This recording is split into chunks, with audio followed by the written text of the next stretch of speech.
Si Miss Joie Cruz. Miss Joie Cruz, andito po ba?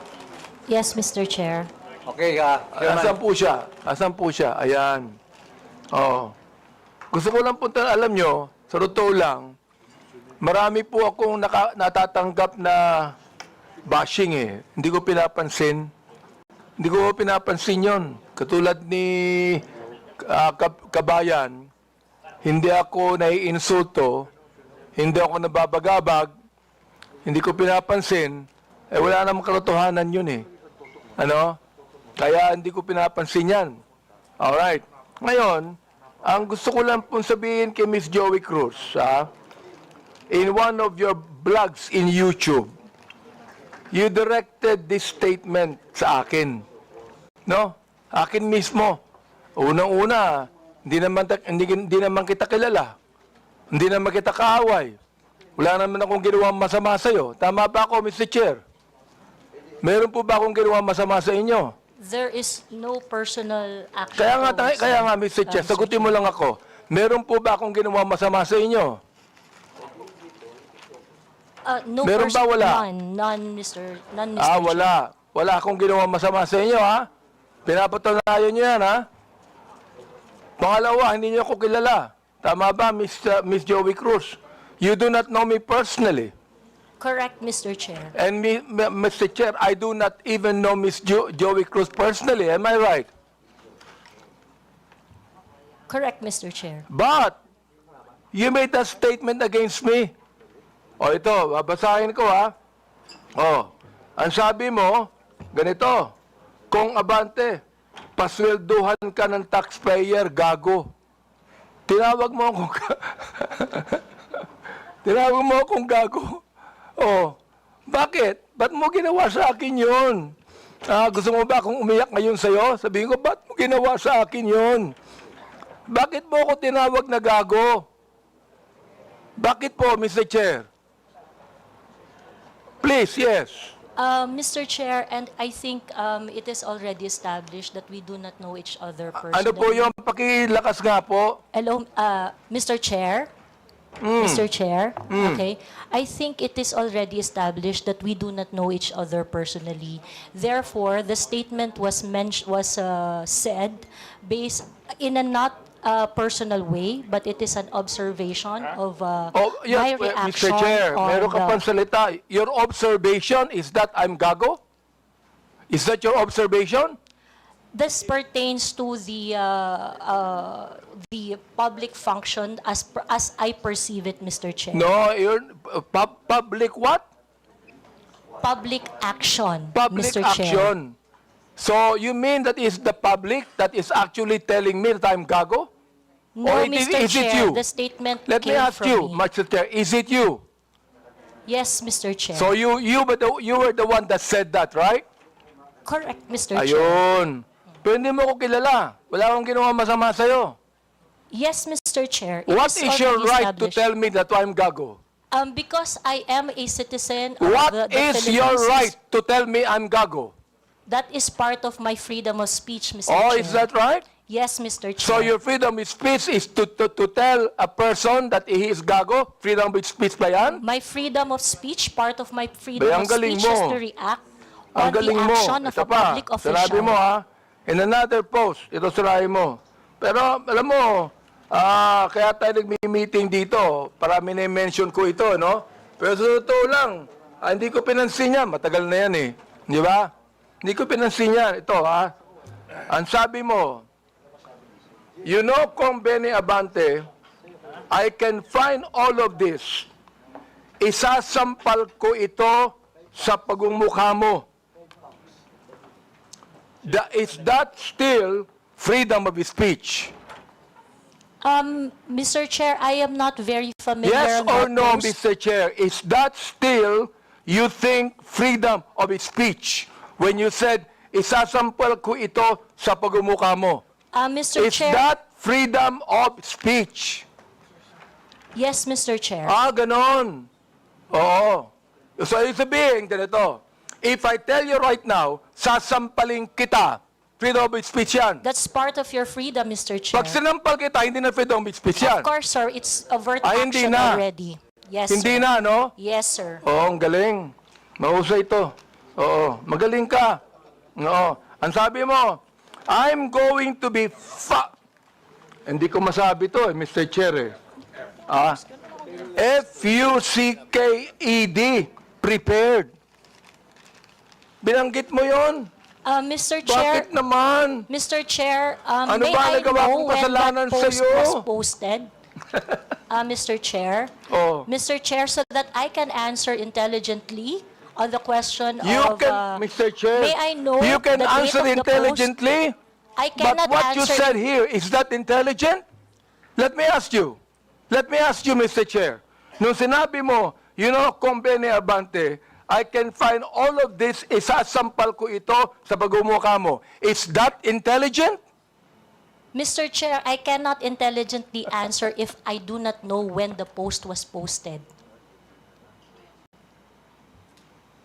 You don't know, Mr. Yes, Chair? Mr. Chair, I think in a day I post maybe 50, Well, 50 posts in a day. I would like to understand, It Mr. means, Chair. Mr. Chair, that you can post something today and you forget that tomorrow. Am I right? That is correct, Mr. Chair. That's very likely. So, pakiklaro nga, Mr. Chair. Ano yung isasampal mo sa pagmumukha ko? That is why, Mr. Chair, for me to intelligently answer your question, I need to know when it was posted. Well, we are going to get the date when this was said. Thank you, Mr. You would Chair. be able to know. Thank you. Kaya, pinapakonfirm ko lang yung statement na yan eh. Ibig sabihin, do you believe, hindi ko na sabihin ang freedom of speech. Do you believe that this falls under protected speech? I'm so sorry, Mr. Chair. May you please repeat Do the you question? believe that this falls under protected speech? Mr. Chair, like I said earlier, I would like to know first the context of the post. But rest assured, Mr. Chair, that when I post in my platform, I make sure that it is a reaction on the news or public action. As a political observer, I always practice... Miss Cruz, is this a political statement? You were saying a political observer. Is this a political statement? Do you believe that using profanities, insults, and malicious accusations online represent fair and respectful, intelligent discourse? Except as part of your statement, Mr. Chair, the malicious imputation you said, except that, the rest that you said, yes, it is part of the healthy public discourse. It is part of what, Mr. Chair? Healthy public discourse. Therefore, pag binanggit natin using profanities, insults, and malicious accusations, that is, anong tawag mo doon? Part of the healthy discourse, Mr. Chair. Healthy discourse. Healthy discourse ba yon? Yung Yes, Mr. profanities, Chair. Yes, Mr. insults, and malicious statements, healthy discourse sa'yo yun. Chair. Yes, Mr. And that's the Chair. reason why, Mr. Chair, that we should now actually craft a legislation to put a stop to Miss Joie Cruz, who seemed to be intelligent, and a woman using profanities, malicious insults, saying it is healthy. Yes, Mr. Chair, I stand by my statement. Everything you said, except the malicious imputation, which I do not do, is part of a healthy public discourse. It is part of my freedom of speech. In fact, it is recognized under the Universal Declaration of Human Rights Act that I It is should be able recognized to where? express my opinion without Miss interference. Joie Cruz, I am the chairman of the Committee on Human Rights, and this is not recognized. Profanities, insults, and malicious words are violation of human rights. You violated my human rights. Mr. Chairman, Mr. Chairman, Mr. Chairman, may I inquire, sino po yung sa tabi ni no resource person? Please identify yourself. Are you the lawyer of Yes, Your Ms. Honor. Cruz? I'm Attorney Mark Anthony Manuel. I'm the counsel for Ms. Cruz, Your Honor. Please. Have you entered your appearance here? Yes, Your Honor, please. So Mr. please Chair. be reminded that you can only give legal advice to your client and you ask the chairman. Yes, Your Honor. Please sit not in the resource person at the back. You are not allowed to sit. At the back, you sit at the back. Yes, Mr. Lawyers are not allowed to sit beside the resource persons. And please be advised that ask permission from the chairman. Yes, yes. Also sit Mr. at the back. Yes, Mr. Do Chair. not sit beside your client. And rest assured that I am only advising my client as And to then, her so legal ask the rights. chairman the permission before you give the advice. Yes, Mr. Chair. Also sit at the back. Thank you, Mr. Chairman. Thank you, Ato- Mr. Chair. Said, yung kanyang statement sa YouTube, no? Na profanities, insults, malicious is a healthy discourse. Gusto kong tanungin yung mga vloggers natin, do you agree with her on that? Yes. That profanities, insults, and malicious accusations is a healthy discourse and a part of the freedom of expression?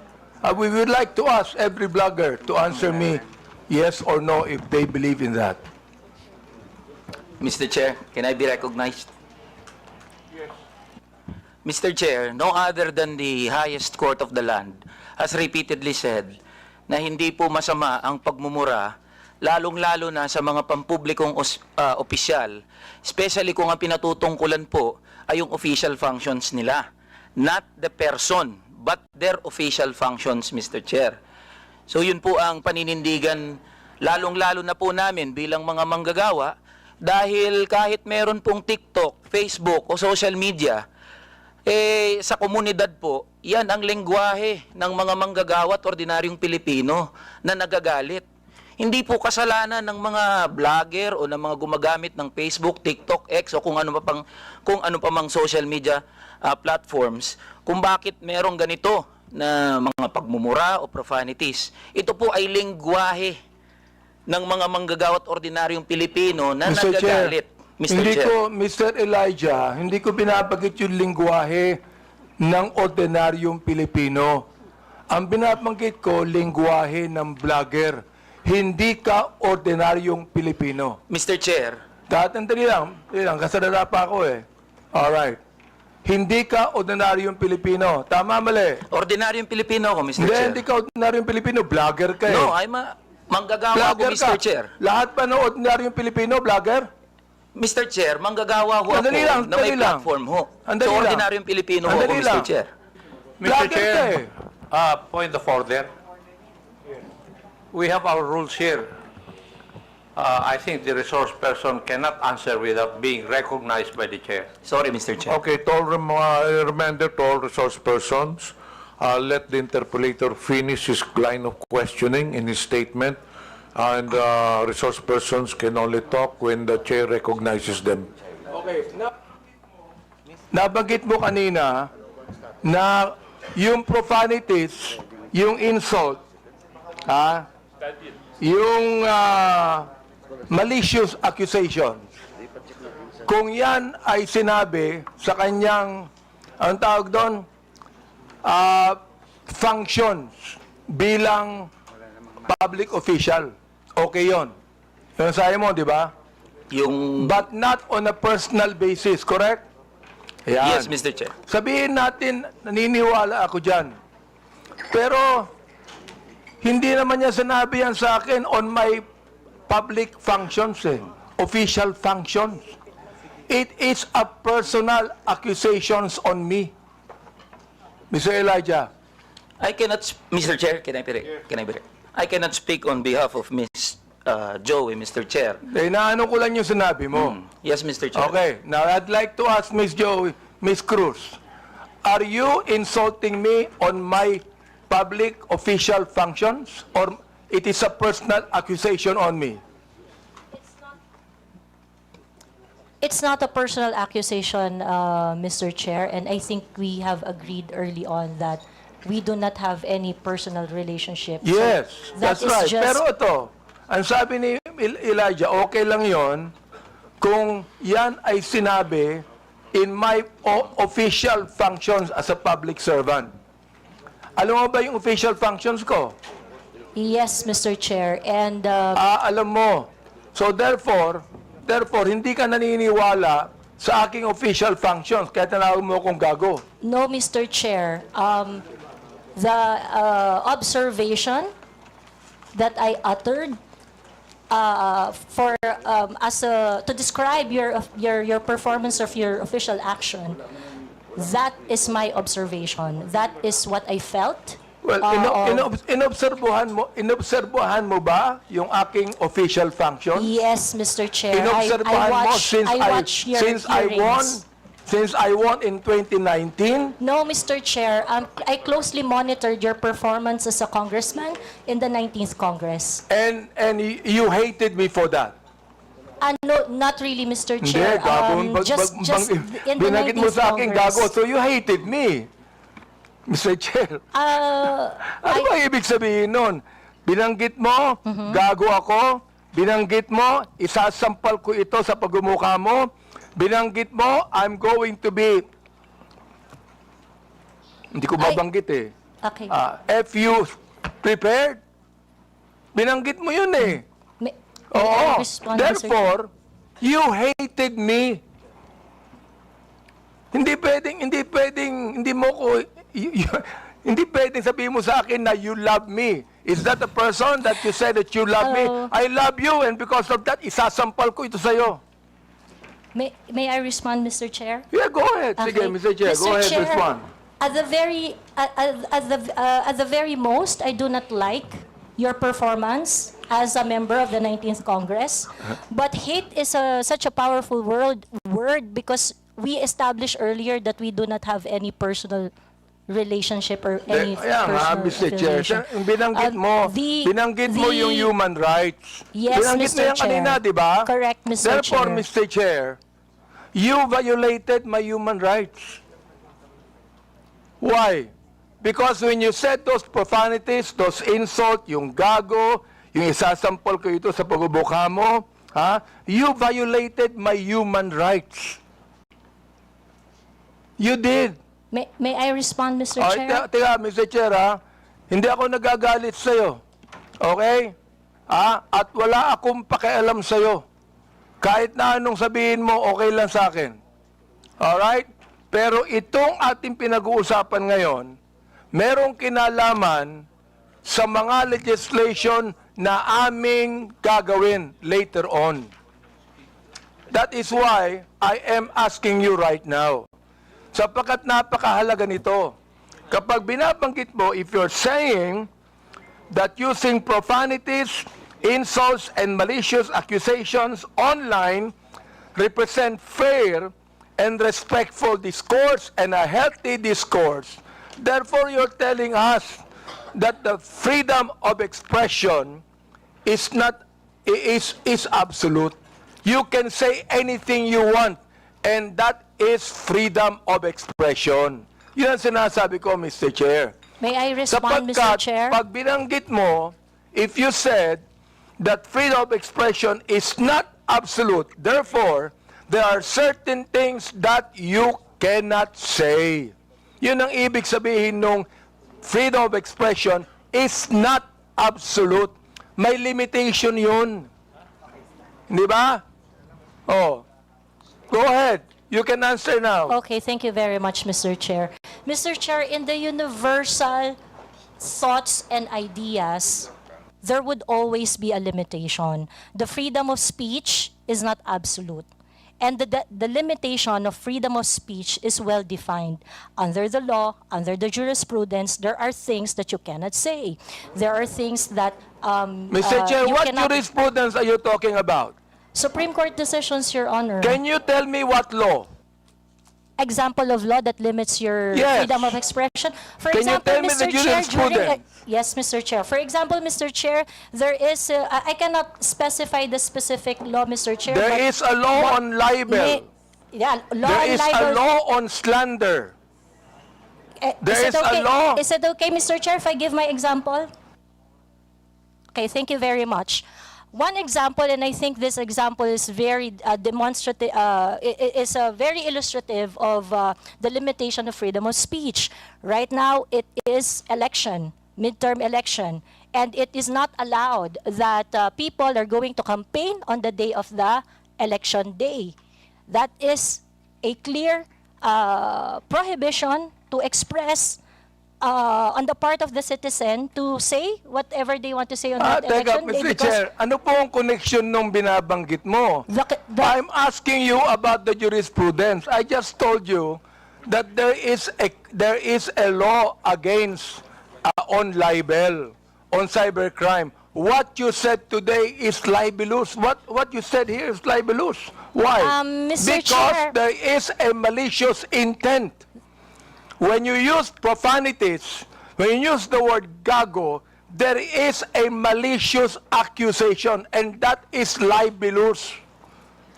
Mr. Chair, if Oh. if that is your assessment of And that kind of listen, statement, you not will only have your... libelous, Mr. Chair, dali lang ha, not only libelous, ha, that is also unjust vexation on my part. May I respond, Mr. Chair? Go ahead. Okay, Mr. Chair, if you think that you are violated by my exercise of my freedom, you would have your right and No, be no, in court Mr. Chair, so that, don't so worry. that the maliciousness of Mr. that Chair, statement don't can be worry. I'm sorted not out going in the to charge you proper in court. authority. Don't worry. I'm not going to charge you. If I charge you in court, matatalo ka eh. Pero hindi. Oo. Unjust vexation to. Alam niyo ba yon? Are you a lawyer or not? I am not a lawyer, Mr. Therefore, Chair. you should know this. The thing is this, pero wag kang mag-alala. Hindi ako magdidemanda sa'yo. Do you know why? You're not important to me. Alright? Ang dahilan lamang, kaya natin ginagawa ito, para magkaroon kami ng idea kung anong legislation ang nais naming gawin. Pero ikaw, you are not important to me. Alright? Oo. Thank you, Mr. Chair. Yan. Kaya, huwag kang mag-alala. Hindi ako kailanman magdidemanda sa'yo. Alright? Oh. Tumatawa ka pa eh. Thank you, Mr. Chair. Natatawa ka sa akin eh. No, Mr. Chair, I am Oo. expressing my gratitude, Mr. Chair. Ganun ba? Mr. Chair, tumatawa ka and you're expressing your gratitude by your sarcastic laughter? I am not laughing, Mr. Chair. It's just a natural smile, Mr. So Chair. gusto kong tanungin po, itong ating vloggers na ito, kayo po mga vlogger natin, do you agree with what Miss Joie Cruz said? Every one of you could be able to answer, if you agree. I have a lawyer there. Attorney Trixie.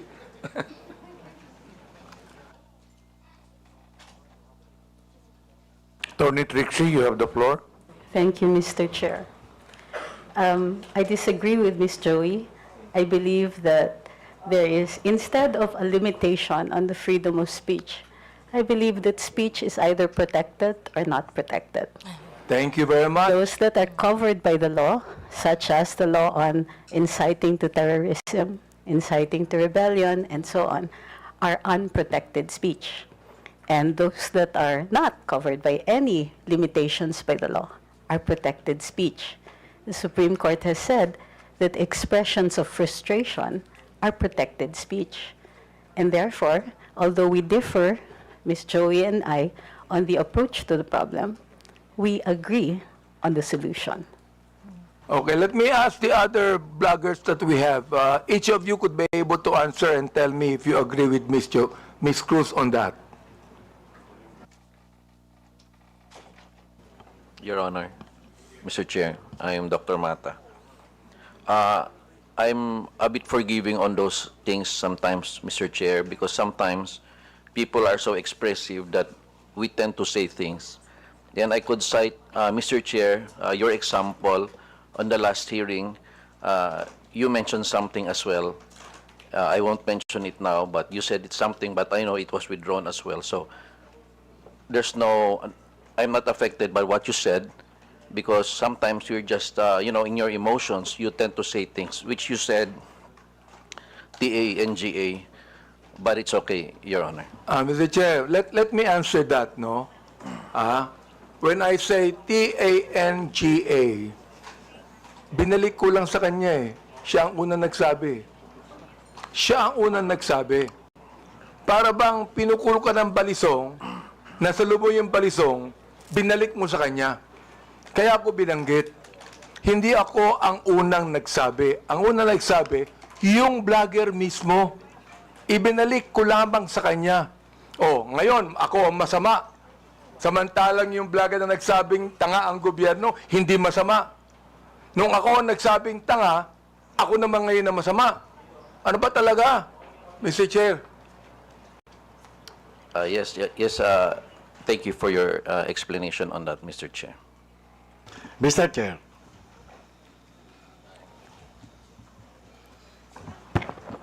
Yes, was that, Mr. Chair. Mr. Morales, please proceed. Yes, sir. Doon sa kay Miss Joie Cruz, ang ko lang bilang isang dating tauhan ng gobyerno, wag lang sana tayong magpakita ng anumang kagaspangan para hindi tayo napapansin ng publiko. Yun lang po.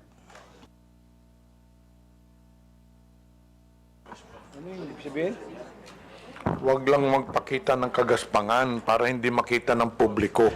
Yes, Your Honor, Mr. Chairman. Yun lang po. Kasi kung magpapakita tayo ng kagaspangan at makikita ng publiko yung hindi na ayon na kilos ng isang public official, talaga makikita po tayo. At yun mapapansin ng publiko. Huwag naman sana tayong masasaktan.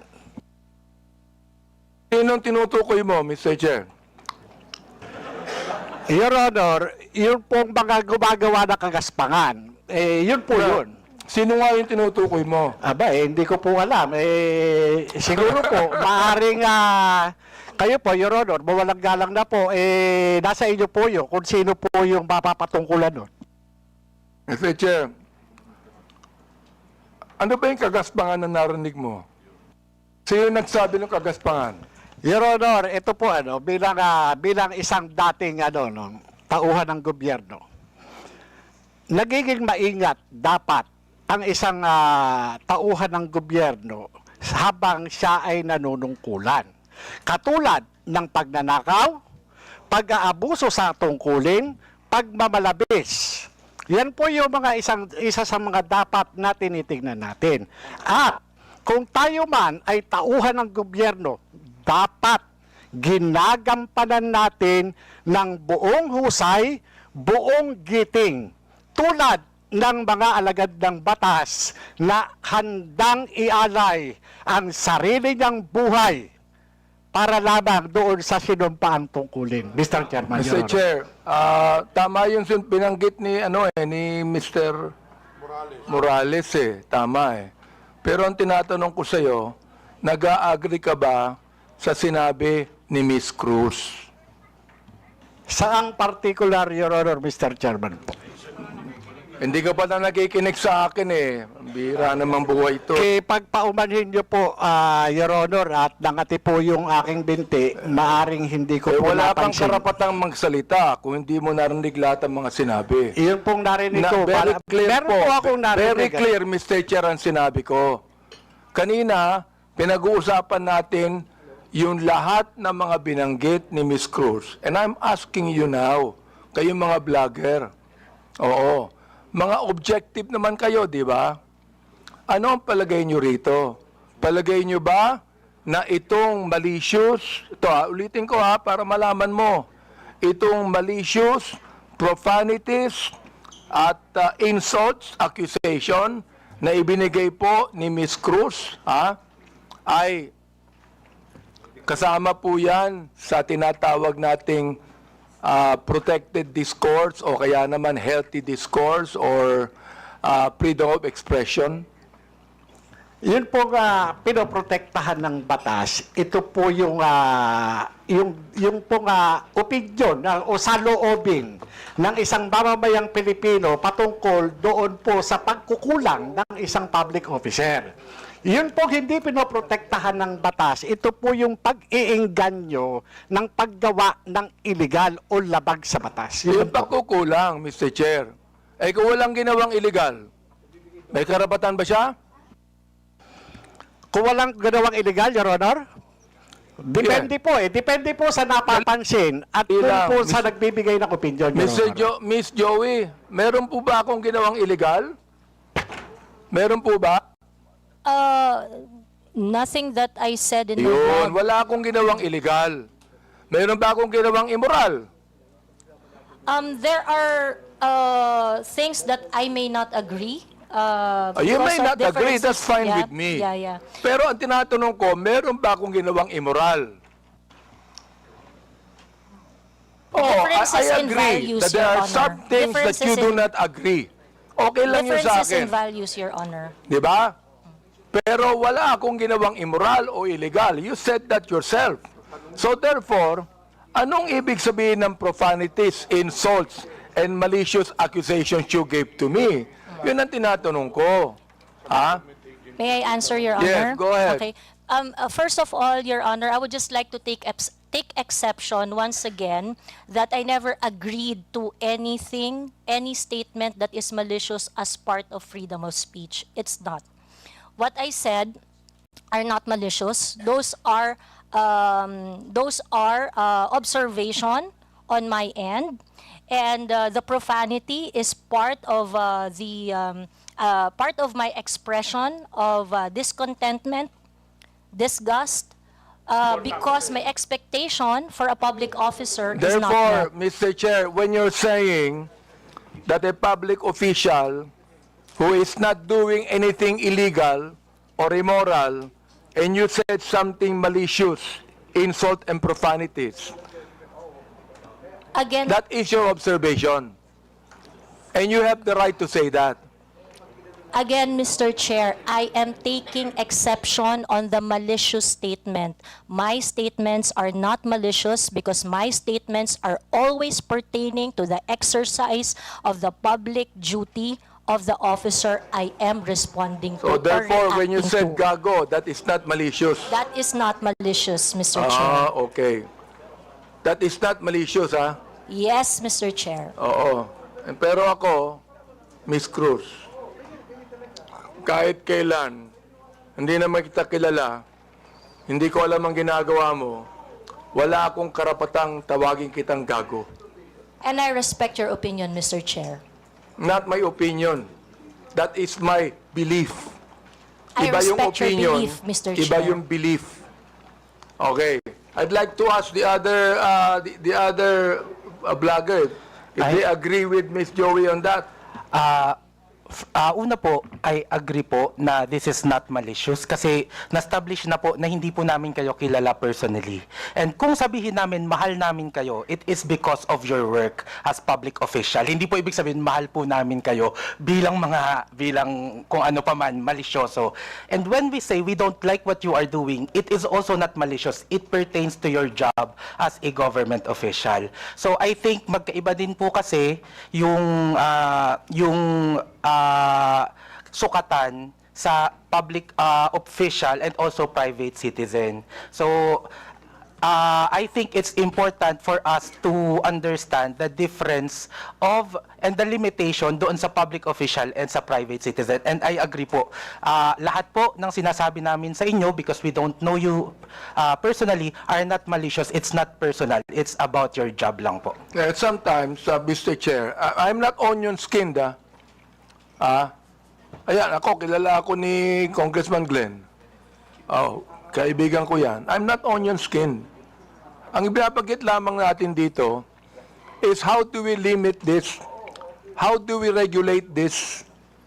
Yun ang aming inaanong batas. How do we regulate this kind of statements, na masyadong personal to eh. Diba? Hindi ko na nga pinapansin eh.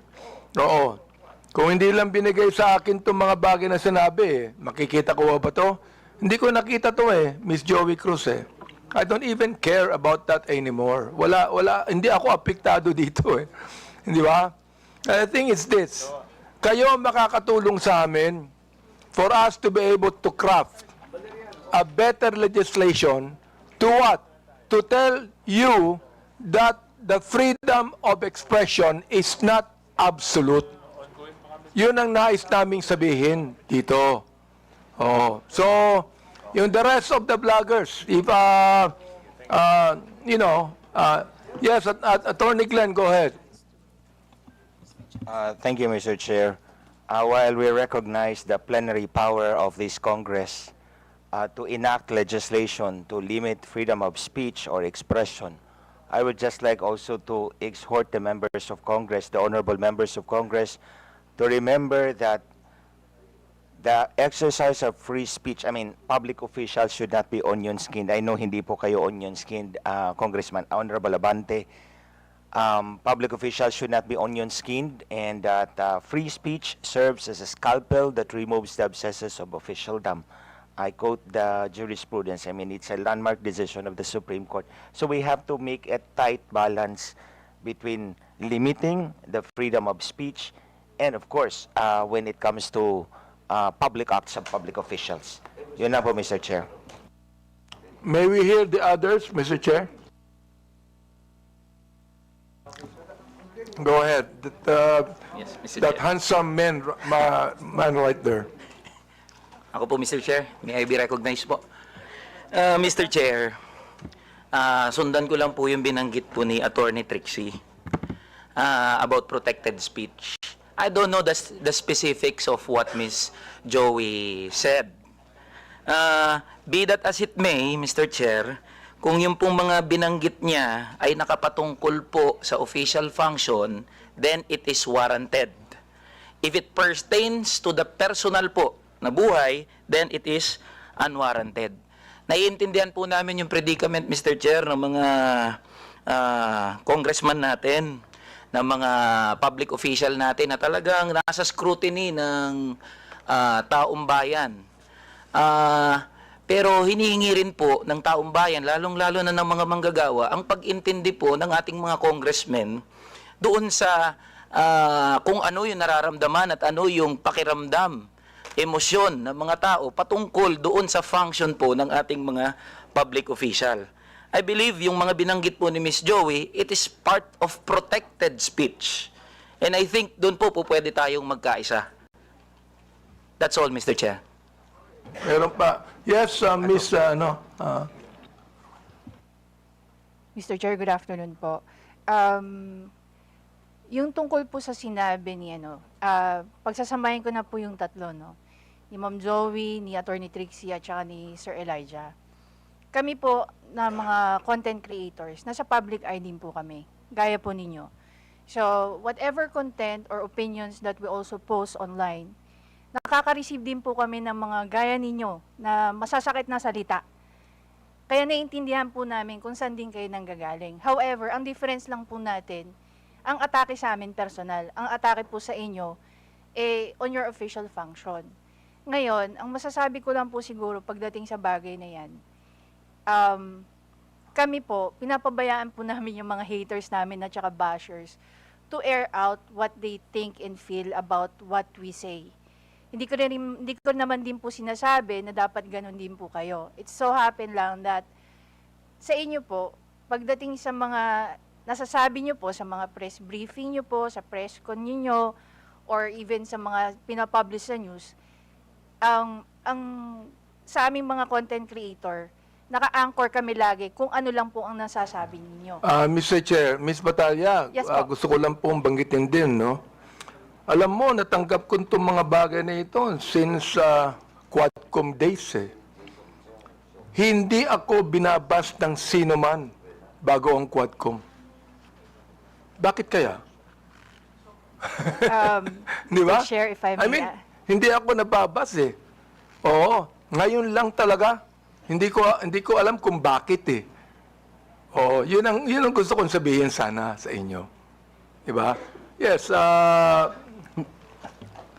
Manuel Mata po. Mr. yes, Chair, Mr. Mata, yes. that is exactly the point kung bakit hindi po tayo nakafocus dapat dun sa mga protected naman na speeches ng mga tao. But the reason of frustration, ano po yung context, bakit po nasabi yun ni frustrate, bakit niya po nasabi yun, and yun po yung masolusyonan natin. I think dun po sana tayo nakafocus, and I think yun yung rason kung bakit sinasabi ng batas natin na dapat hindi onion-skinned yung mga government official para nakafocus tayo doon sa totoong problema and cause of frustration ng mga tao. Mr. Chair, sinabi ko na hindi ako onion skin, di ba? Yes po, Mr. Chair. The fact that you are here talking with us Yes. with this kind of respect is, I agree. Kaya Mr. Chair, hindi ko talaga, since the time na yung Quadcom, hindi ako nagsalita ng anuman sa inyo o nag-vlog sa akin. Miss Joey, hindi ka nakarinig sa akin anuman salita, di ba? Miss Joey, you have never heard me say anything against you or about you. Am I right? Yes, sir. Yes, Mr. Chair, we do not know each other personally. Ayun. And then, ganito. I have never said anything about you, nor anything that you have said against me. Am I right? Sorry, Mr. Chair.